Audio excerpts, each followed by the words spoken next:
Welcome everybody to the Resilient Podcast. My name is Neil Tan and I'm your host. Today we've got a fantastic guest, Greg Van, who's the founder and CEO of ENDOWUS. Welcome, Greg, to the podcast. Thanks for having me. Thanks a lot for coming in, man. I know Hong Kong's favorite son has returned. Right? Yeah, right. I don't know. That's a nice way to put it. That's a nice way to put it. It's good to be back in Hong Kong. Yeah. We'll go through a little bit of that, and you can tell us that story. So maybe just kind of a quick introduction about yourself, and also, the ENDOWUS platform. Let's start there. Sure. So, my name is Greg. Yeah. I actually grew up in Hong Kong. Right. Went to boarding school and college in the U.S. before getting my first job in Singapore. Right. So in Singapore, and this is all kind of related to the genesis of ENDOWUS as well, I started my career, like a lot of people out of college, at an investment bank. So I was at UBS covering financial sponsors. So a lot of the private equity, venture capital funds. Right. And among many things, it was there that I realized that we were investing, like personally, investing extremely differently from the way institutions invest. Right. Okay. And meanwhile, I mean, this was like, I had gone through that day trading saga, the very speculative era before the global financial crisis, thinking that I was a genius, then getting wiped out and all that stuff. Right. I knew, I kind of was getting to understand the difference between investing and speculating. Sure.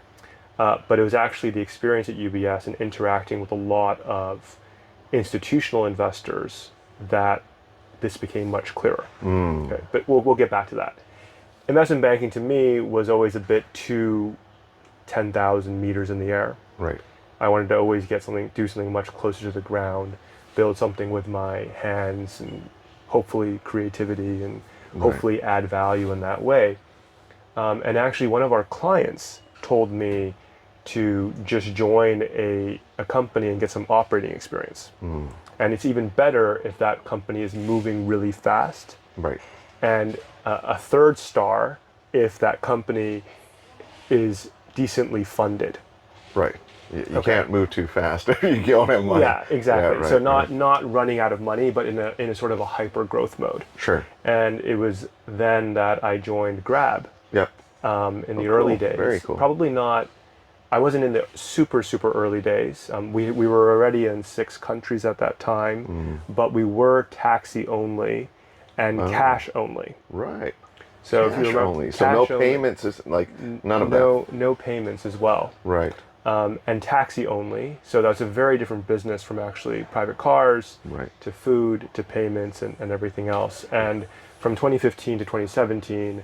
I got to help build some of those new businesses, including payments. Yes. So people would say that I was on the pioneer team of GrabPay, unlocking over 100 payment methods across the region for drivers, for merchants, and for passengers.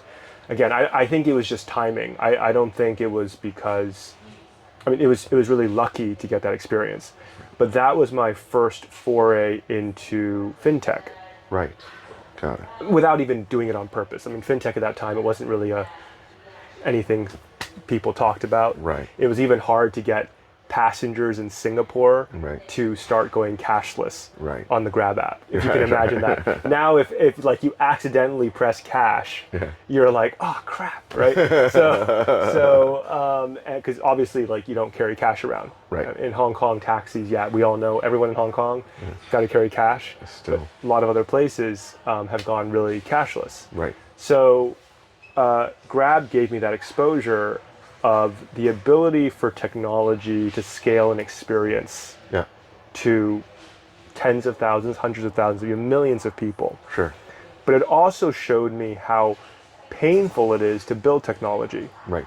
But the beauty of technology is that it compounds on itself, right? So once you build it, you build on top of it, much like you're building the foundations of a building. Right. And sometimes you need to gut the foundation in order to build higher. Right.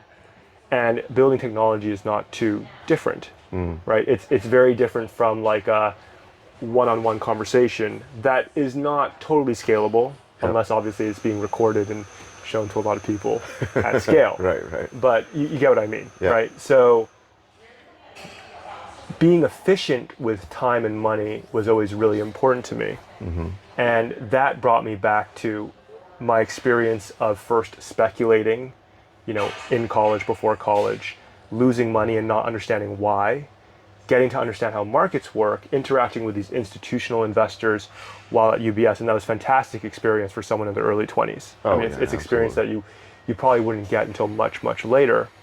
Having sort of that intellectual conversation, reading up on it, becoming kind of a person that people came to naturally for personal investing tips. Right. And then being like, I could use technology to scale this massively. So that everyone can have access to the same. Yeah, Right. advice. So we call it evidence-based advice, institutional quality access, Right. and low fare, transparent cost, all the while being conveniently delivered. Right. Right. And what the real sort of straw that broke the camel's back was when starting to look into this, the way the system works for individual investors. And you could be served by a retail bank branch, online banking, an online platform, a zero cost broker. You could be served supposedly. Yeah, exactly. A private bank. That's the whole point. Or whoever it is in the industry. If you look closely enough, there are so many inherent conflicts involved. And the most shocking to me, because I was always on the institutional side of the business, the most shocking to me was that when I was buying a mutual fund as an individual, you know how you might see a fact sheet and there are different fees: retail share class, special share class, institutional share class, restricted share, all these different things. Same exact fund. I didn't realize that a huge amount of commissions were embedded in the fee that retail investors were paying. And in the documents, or when you look at that fact sheet, it just says, oh, if you invest under this amount, you pay the retail share class. So you're like, oh, they're so nice. They're making this fund available to me at a slightly higher fee, fine, but because I'm retail. But that's not actually the reason. It's because baked into that management fee that you're paying is a huge distribution fee, which the industry calls a trailer commission or a retrocession or whatever it is, that basically gets passed from the fund manager or the product provider back to the distributor. And that, again, could be the zero fee platform, which is obviously earning their zero fee because they're earning commissions. In the zero brokerage world, it's like payment for order flow, so to speak. Different in fund management, but essentially the same idea, which people are really pissed off about as well. And obviously, if you're a distributor, you're more likely to recommend or sell funds that potentially pay you higher commission. I mean, maybe. and that may lead to not only unsuitable advice, but massive negative selection bias as well. So when I started looking into this, I was like, no way. Like, you're telling me the entire industry works this way? This is crazy. And after doing a bit of digging, along with co-founders, we were like, okay, this is a big enough problem that we have to solve it. And ENDOWUS is now, this is in 2017 when we sort of had this epiphany. ENDOWUS is now the largest, probably conflict-free wealth management platform and fund distributor in Asia. Is that right? Wow, Singapore being, our hub. Because you guys are somewhere around, 5 billion AUM or? Yeah, that's right. Way, or more. I mean, it's probably on a very strong growth trajectory, right? I think it takes time, and people are starting to learn about why you want to go conflict-free, why actually from a total cost perspective it's cheaper, especially for the asset allocator. And so we don't actually, unlike probably a lot of your guests, we have no tradable securities on our platform. We only deal in funds, and that can be everything from money market to fixed income to equities. Very TradFi stuff. Yes. So people call ENDOWUS very TradFi. Lots of licenses, lots of compliance. Right. So yeah, all the way through to hedge funds, private equity, private credit, Right. infrastructure, and so on and so forth. There's a lot of developments happening there as well, which are really opening up possibilities for the individual investor. Right. Right. Yeah. Yeah. I mean, you guys have been on like a tear in terms of growth and AUM and so forth. I mean, you maybe talk a little bit about your presence in Singapore. I know we're here in Hong Kong, but I mean that's really where you kind of set up and established yourself, right? As far as tracking. Yeah, that's right. I mean, back in 2017, beyond the conflict-free angle that we thought was something we could work on for the rest of our lives. Right. You know, in the same way that, Jack Bogle sort of pioneered the index fund movement, Right. and knew that that was something he could drive for the rest of his life. I think that wealth management is going through a similar process where transparency and doing what's right for the client should and will ultimately win. And I'm not saying ENDOWUS has to be that entire pie. I actually want the rest of the industry to participate, Right. because that pie can be massive. And for wealth hubs like Singapore and Hong Kong, it's a huge opportunity if we get this right and attract capital from all over the world to be managed in these proper business models. So I think it's very, very early on there. But beyond that, in Singapore, we also became the first digital advisor for CPF, which is the Central Provident Fund, Right. Equivalent kind of to MPF in Hong Kong, Right. Right. where people could allocate their CPF into portfolios designed for their risk tolerance and needs, or just pick funds on the ENDOWUS platform very, very seamlessly and at low cost. Among many things in the CPF space, we were the first to also bring in index funds to CPF. And incredibly, for those of you who are indexers, we love index funds. I mean, we have a lot of different types of funds on the ENDOWUS platform. Index funds on ENDOWUS in Singapore start from 0.05% TER. Right. Right. And that was bringing down the average equity fund price from like 1.7% plus. Right. So it's a huge win for the individual investor, and possible because we partner with the fund management industry. Sure. Because we are not trying to reinvent the wheel. You're not going up against the fund managers. Yeah, exactly. Right. You're just we're trying to entice them to bring their best products over at the lowest cost, because we think they're best for the end client. Right. And because we're paid by our end client, we only have incentive to serve our end client. Right. So this is how we align incentives properly. Right. And finally, I mean, circling back to that entire thing, the reason why we're called ENDOWUS is to bring endowment investing to all of us. So we're very early in this mission, and if you think about how an endowment invests, let's say Yale Endowment, for example. Yes, they are multi-asset class. So people think of Yale Endowment, they're like, oh, they did really well because they had a huge allocation to really great hedge funds and private equity, venture capital for a long time. But actually, the secret sauce for Yale was that they were extremely liabilities driven and had a lot of rigor in manager selection. Right. So liabilities driven means Yale knew and could map out when they needed to renovate the library, when they needed to support these scholarships, this research project, and they had a cash flow projection of the future. And based on those objectives, they could create portfolios that were suitable for the duration, liquidity, and expected returns of those objectives. Right. Right. And that objective could be 6 months from now, 3 years from now, 30 years from now, 300 years from now. Right. And depending on that duration, you can map back to your actual goals. What sort of investments you need to make, what sort of returns you need to Correct. target returns. Or what type of volatility you can actually tolerate. Right. Right. and it's through that process, and then from that framework, selecting managers to help you achieve that goal. Right.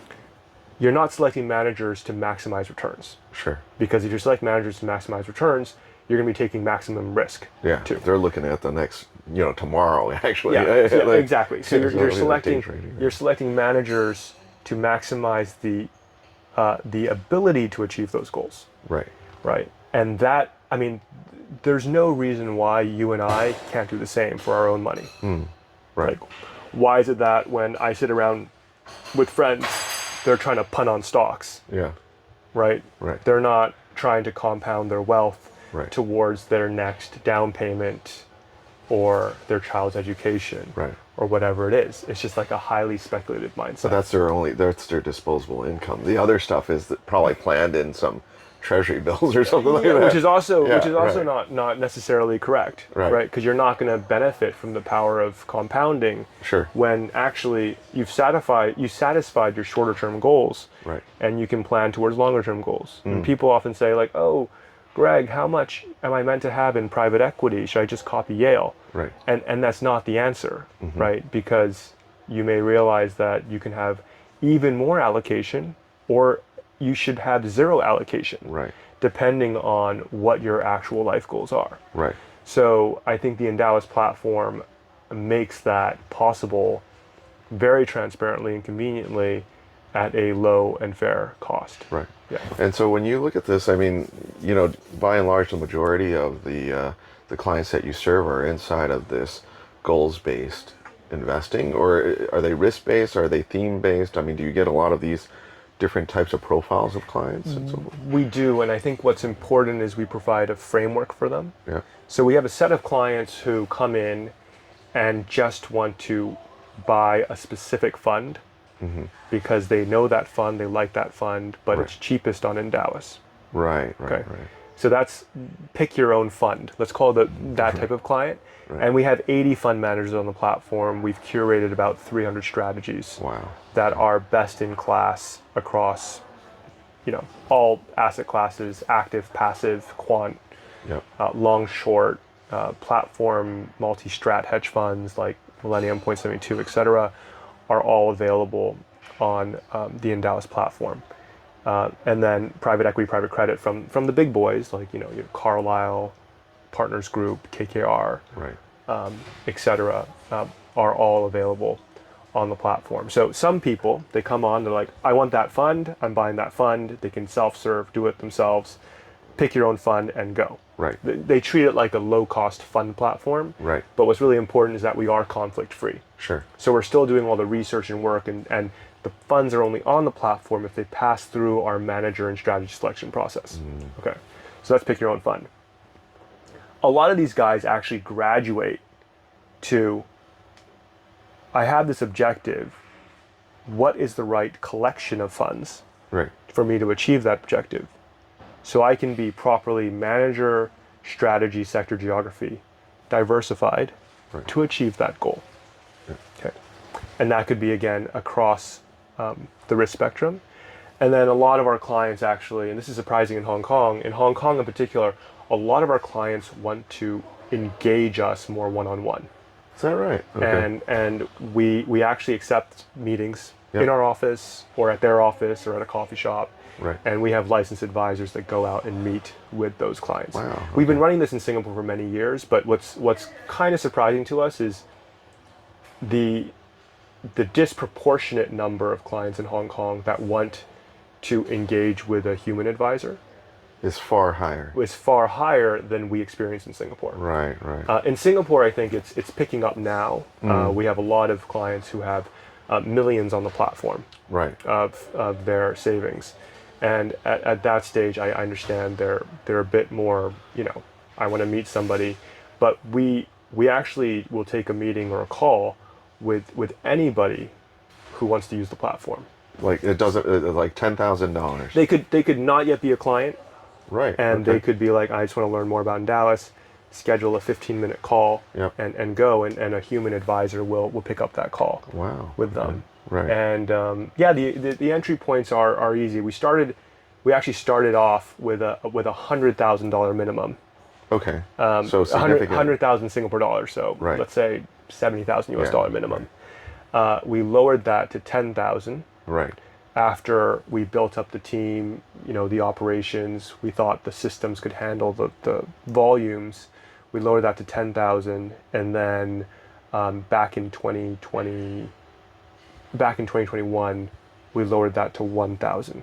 Wow. So So the cost to serve has significantly. I mean, you've been able to reduce that significantly, then, right? I mean, Yeah, I mean, I think we also understand that clients start maybe with 1, 2, 3,000, but they can grow. They grow tremendously on the platform. right. Our cohorts, as people experience using the platform, understanding its value add, and I think this is really important. I think as a platform, we need to, as a service provider, we need to tell our clients exactly how much they're paying us, Right. how much we're earning from them, Complete transparency. because we're not earning anything from anyone but them. Right. Right? We're not earning commission dollars from Right. fund managers. That's right. Any commission dollars we do get, we pass back to the client. Yep. So on the ENDOWUS platform, I can, in 3 clicks, look up exactly how much ENDOWUS has earned from me in fees since the inception of my relationship with ENDOWUS. Interesting. It's almost like too much transparency. Right. But to be honest, right, if the client is not comfortable with the amount they've paid us or with our service, Right. they should fire us. Yeah. They should move somewhere else. Yeah. Hiding that from them is disrespectful, in my view. Right. So, I mean, that's always been our approach. We think more transparency than less. Right. Clients understanding the value we provide Right. is critically important to a respectful relationship Right. with the client. And you guys have, I mean, maybe kind of switching gears as well. I mean, you've established yourself inside of Singapore, coming into Hong Kong. You initially kind of set up an office and kind of organically, and then now inorganically, you also acquired a company, right? Maybe talk a little bit about your acquisition process here. Yeah, sure. I mean, we hold, as a group, we hold 2 licenses in Hong Kong. One for our multifamily office, which is an existing business called Gregory Private. Yep.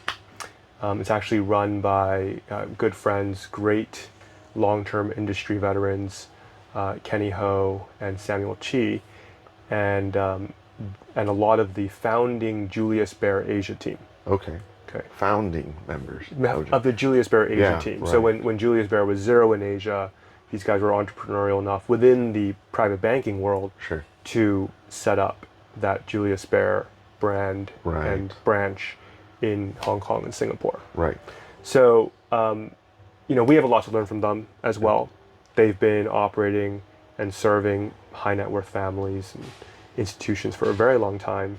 But we have a longer term view on independent wealth management, not because we're looking into a crystal ball and we can tell the future, Right. but because we've seen more developed markets move in that direction. That's right. Okay, so Australia, the UK, Switzerland, the US, through the RIA movement, Canada, the Netherlands, Sweden, they all have huge independent wealth management, so non-bank wealth management businesses. Sure. And we think that Asia's not too far behind. Yep. I mean, I talk to, family friends in my parents' generation, and they're like, yeah, I started off with one private bank. Maybe they own a factory somewhere. They've been running a family business, like a lot of people in Hong Kong. I started off with one private bank, and then I had 2, and then I had 3, and after a decade, I had 5 private banks. Yeah. And they're all telling me different things. Yep. I don't have time or an understanding of how to compare these things. That's right. So could I have an independent advisor help me distill all of this? Right. And potentially get me better pricing with the banks as well. Yep. Like, what is good pricing? Yeah. Right? I don't actually know. So this is a natural evolution of where the wealth management services industry is going to go Right. in Asia, following in the footsteps of pretty much every market before it. Right. Right. There's nothing. There's nothing sort of, there's no like, we're creating a completely new white space kind of a bet here. Right. Yeah. So the basically driving more to facilitate the or provide guidance, advisory services to those individuals that have those 5 PB bankers that are like knocking on your door. You're like, I don't even know if this is right investment strategy, or I don't know what the fee structure is. What's the transparency inside of that? So you're just kind of helping them to navigate even those PB who are supposed to actually do what, you're arguably doing as well, right? Yeah, so I mean, the way we, so a lot of times people ask us, oh, so are you forcing their clients to use ENDOWUS? And absolutely not. Right. They should, again, it's about transparency and empowering the client to make decisions. Right. And we have a lot of, like, private banks have a lot of products that ENDOWUS may not have. Right. ENDOWUS is not a bank. We don't offer leverage, for example. Yeah, services, all the different services. Yeah. But if there is a product on the ENDOWUS platform and they like that product, right, and ENDOWUS is offering it at a better price than anywhere else, more transparently and more conveniently, then they can consider purchasing through ENDOWUS as a part of their overall holistic portfolio. Right. So I think, again, it always goes back to doing the right thing for the client. Right. And eventually that will win. Right. Yeah.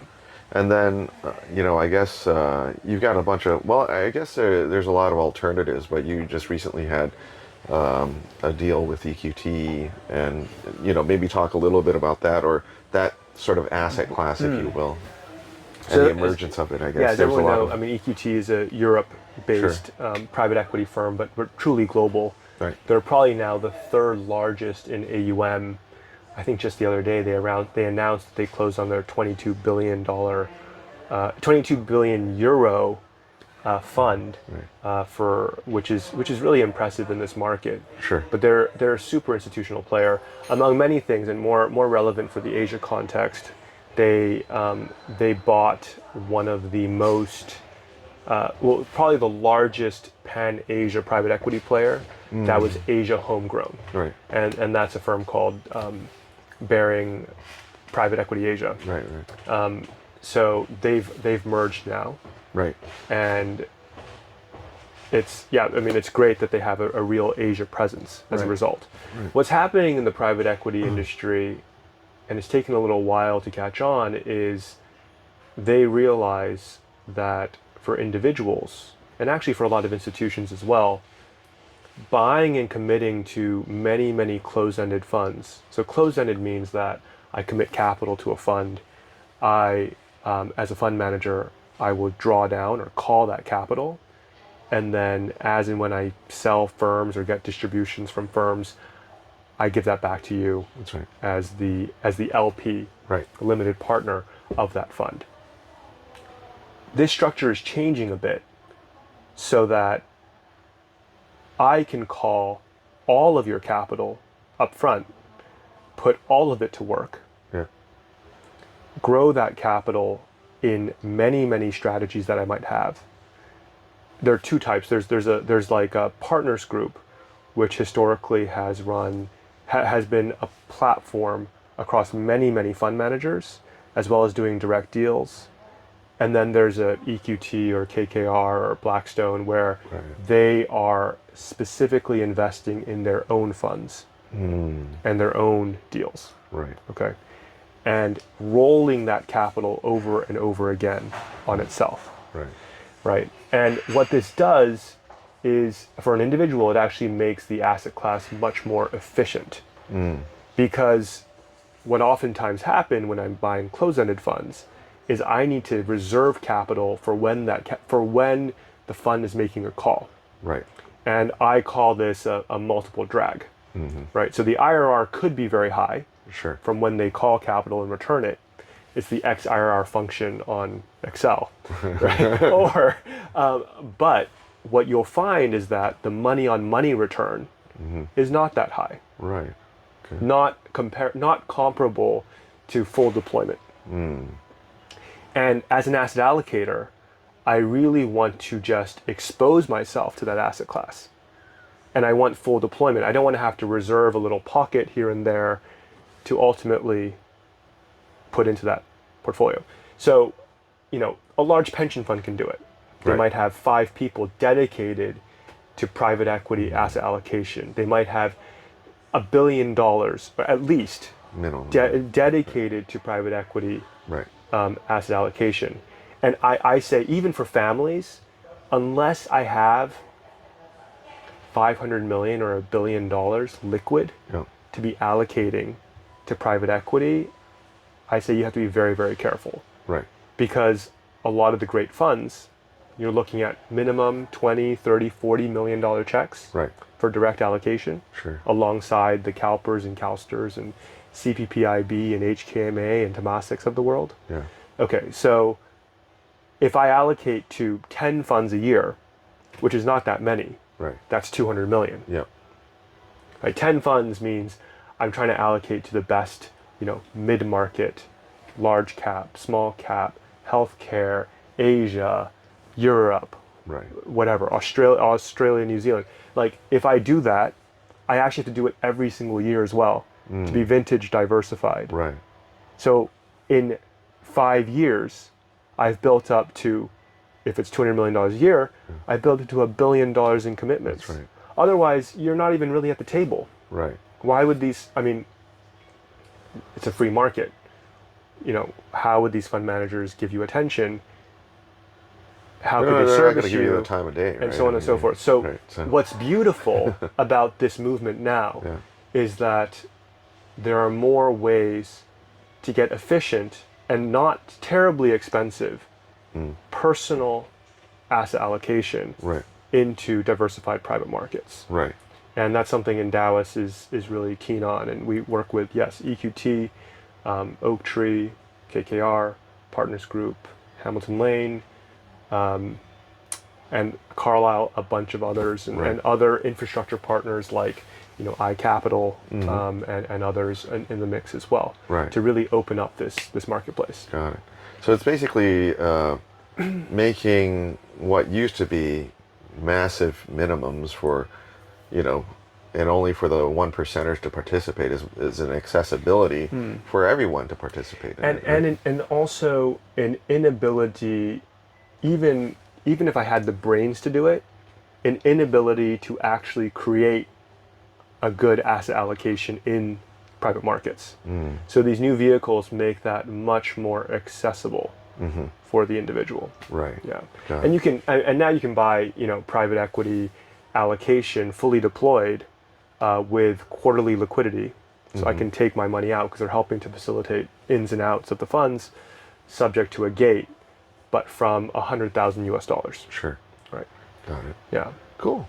So maybe switching gears a little bit, maybe talking about your sort of personal journey, like you grew up here in Hong Kong, where you went to school. How did you kind of form your entrepreneurial spirit and all those different things? Maybe, I don't know, maybe your family or things like that. I think Hong Kong is full of entrepreneurs, right? So actually, in Hong Kong, working for yourself is kind of an ambition a lot of people have. Right.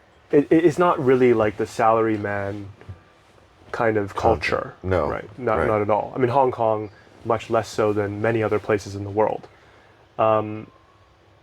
Like everyone at that time, grandparents were more or less refugees from China. A lot of people have that story. Right. Yeah. So Shanghai, 2 generations ago, Dad grew up here, was an entrepreneur himself, doing many, many things, working with his father and so on and so forth. So the idea of working for others I wasn't uncomfortable with it. It's just, it wasn't like that was the natural path. That was not the long-term play. Well, yeah, unless it was something really great. And I think I was very lucky in that the roles that I did have working for other people were really great, and I had great bosses and great experience in those places. Went to CIS in Hong Kong, so the Chinese International School. Right. Went to boarding school called Choate in Connecticut. Oh, you went there. Yeah, Okay. and I'll then tell you a story afterwards.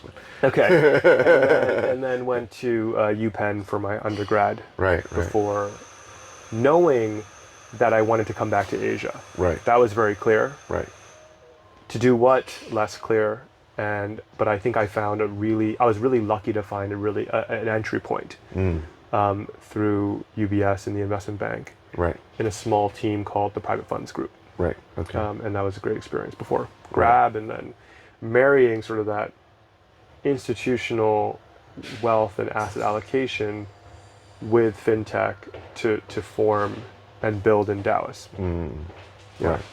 And then what was I guess the trigger event was, you saw the market opportunity, but then was there a personal sort of opportunity where you said, you know what, I need to kind of jump into this area, right? Or this was like, why this idea versus another idea, and then why entrepreneur and not just like, hey, maybe there's other folks that are doing this that I could join, right? Yeah, I think no one was really doing it in a way where I wanted to put my family's money into those firms. Sure. As a platform. Right. And basically I knew, because of the powers of compounding, that if I did this right, and I actually used the platform a lot, it could make a huge impact on personal wealth. Sure. As well. Not just on owning the equity of the firm, but actually using the platform myself. Right. And it could then do that for a lot of people. Right. And actually benefit society as a whole. Yes. Right. So, I think there's a statistic we're saving clients something like $40 million US a year. Wow. Right. On getting an equivalent allocation elsewhere to a lot of these funds. Right. Huge savings. Right. By using the ENDOWUS platform. Yeah. Right. And then now what are have you had to make pretty significant pivots inside of the business model, or as you were kind of growing this platform, what sort of key... I think we've managed to find really supportive shareholders along the way. And by nature, and we're not a high fee business, we're also not a transaction fee business. Right. So by nature of the business, the only way we can grow is if our clients do well and continuously add money to the platform, or what they've invested in grows. Right. Otherwise, we're not going to grow anywhere. Sure. And then they have to tell their friends, and their friends start using the platform. We've seen this play out in Singapore very well, and we're starting to see early signs of the same in Hong Kong. In Hong Kong as well. So that's great. But we have to be very, very patient. Yep. And what's cool is that, ENDOWUS was actually self-funded for the first 4 years. And then we went out to the market and found investors, not only VCs, but actually traditional financial institutions also joined our cap table. Right. So, Lightspeed is a VC firm that has been backing us over many, many rounds, but also UBS has been backing us over many rounds. Recently, MUFG and Citi also joined our cap table.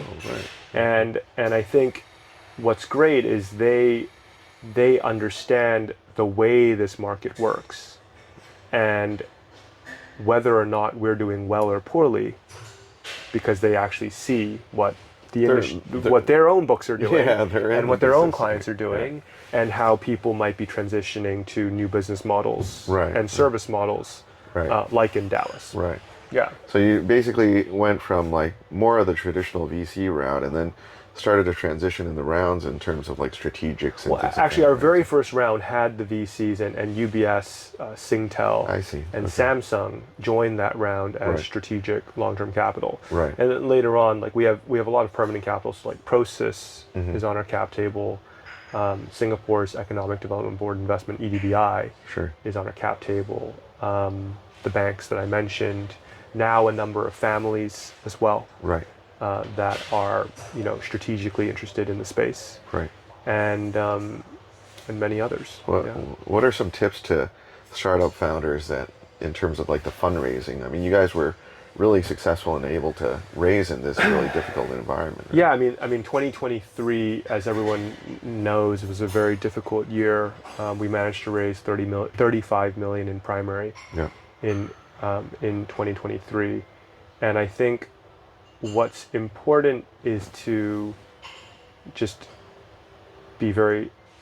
I mean, this is hard, but like be very truthful to yourself. Yeah. Know what is ecstasy, right? So 2021 might have been a bit. You scared me for a second. I I was like, ecstasy. Yeah. Like, might have been a bit well, crazy. oh, okay. Know what is crazy. Know what is real. Yeah, right. Be realistic. Be Like to yourself, or like be realistic understanding to the your- environment. Be realistic to yourself Yeah. and to your shareholders, Sure. right? Right. And therefore, you'll be able to find the right shareholder founder or shareholder company match. Like almost in terms of their risk appetite and their. Correct. Right. So,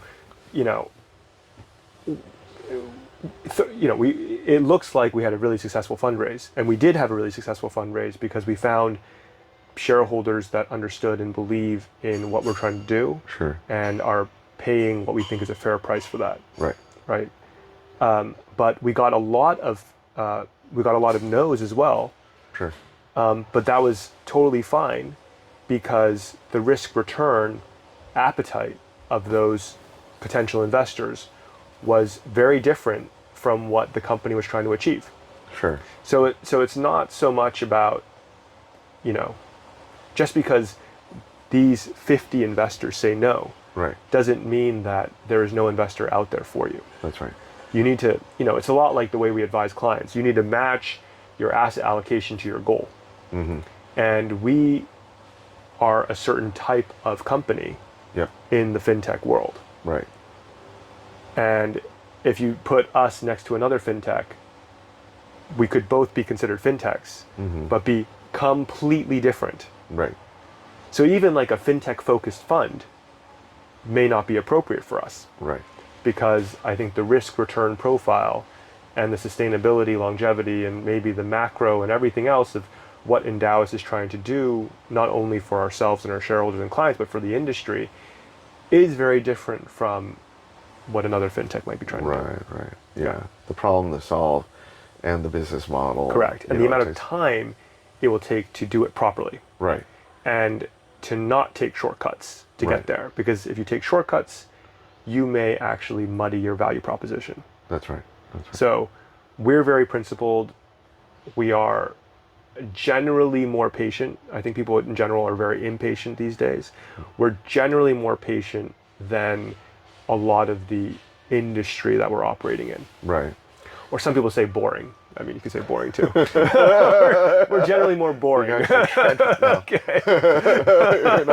You're not doing the next like Web3, DeFi, Bitcoin, whatever. No, we're not. I mean, we understand the attractiveness in that space, Yeah. but it's not our space. Sure. Yeah. Yeah. So And then, what other startup type scenarios that you'd had to gone through that maybe some of the founders would experience? Let's say team management. I mean, as far as like, how do you pivot your business model and so on and so forth. I mean, what are maybe like 2 to 3 different learnings that you've had inside of that? I mean, I think we are really flat, and we continue to be really flat Right. as a firm, until you really feel pain. Don't hire is the principle we have. Right. And Like how much pain? No, I'm like kidding. significant Like amount of pain. Like I think working to like whatever midnight every. yeah, I mean working at an unsustainable rate. Sure. Right, working at an unsustainable rate and losing business because of it. Right. I think that is I think that we don't hire for luxury. Right. Ever. Right. I think what happened with a lot of young companies in the last few years that were heavily funded is they end up with these layers on layers of people. Sure. And these, different titles like many chief of staffs and many like middle management layers and all of that. And it's not great because it's not that these people are bad. It's just that they were hired in maybe a time of exuberance Yep. and may not be totally necessary for the business at its scale. Right. So, I mean, literally, I think ENDOWUS still today has like maybe 2 layers. Right. But even all the managers and all the leadership, we constantly say, you're all, and we are all, including me and Sam, we're all individual contributors, Right. Right. right? We're all meant to contribute ideas, build, sell, execute. Right. And if you're not doing that at this scale, we have about 150 people now. Yep. But if you're not doing this at this scale, and I think at this scale you're leading by example, Yeah. much more so than giving direction. Sure. We don't have the luxury of just giving direction. Then you're not doing your job Right. at this scale. Right. So different things for different times. I don't think we've really gotten. I don't think we've had those like many stages of management and different styles and things like that. So I think it's just knowing that, very humbly knowing that we're still small. Sure. And as a result, the team works, I think, much better together Right. without those layers. Right. I mean, anyone in the firm knows they can contact me Yeah. directly. Right. Like anybody. Right. And if they don't feel that way, I mean, to me, that's my failure. Yeah. Got it. What's so kind of taking a look at it? I mean, asset management space. What's the future look like? Where are we headed in terms of this area, in terms of products and geographies, sectors, propositions, like alternative investments? I mean, what are sort of like the key trends that you see in the next 2-3 years or so? Yeah, I mean, I think the industry is definitely going more direct to consumer, Right. and consumers are more knowledgeable. Will become more and more knowledgeable in their choices. Right. I don't think we're ever going to get rid of like very speculative stuff. I mean, humans, I think, love to speculate. That's a given, right? So we're never going to get rid of that. We're never going to get rid of day trading and trading of stuff with, essentially no tangible value, Right. and things like that. So that's all going to keep on running as is. I think there is a bit of a scale game in asset management. Right. So, but it keeps on fluctuating, right? When they get too big, it may also be hard for them to do something special. Yep. And then some small guys appear and they start to have a good track record, and then, Right. but then they maybe also grow too big, Sure. and then they lose their edge and all of that. So this fluctuation will keep on happening. I mean, I think low cost is definitely here to stay. Mm-hmm. Increased access to asset classes, Right. like this private equity, private credit, private, hedge funds, etc., is definitely only going one direction. That's a no-brainer. And of course, in wealth management, we think that conflict-free fee only, which means that the client only pays the platform directly, Right. and the platform cannot earn from anybody else, will, and I mean will, it's a big long will lead to better outcomes Right. for clients. Yeah. It's not that it may lead to better outcomes, it will lead to Yeah. better outcomes. Anytime you're handing back money to the client. Yeah, and you're also aligned to serve the client, Right. not to try and generate as much revenue from the client as possible in the shortest amount of time. Right. That will lead to better outcomes for clients, Yep.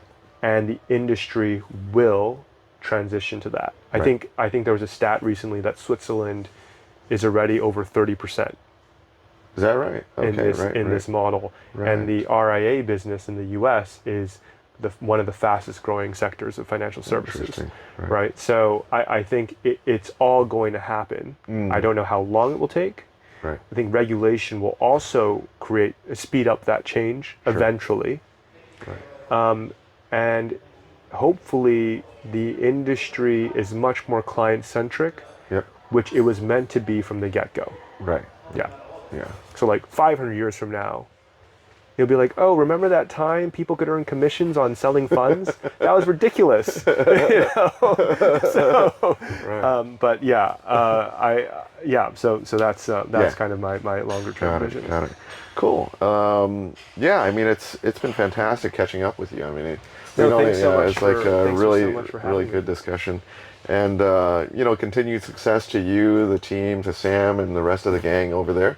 And welcome back to Hong Kong, even though you've been here for about a year already. Thank you. Good to see you, man. Thanks a lot. Thanks a lot. Thanks Appreciate it. Yeah. Yeah.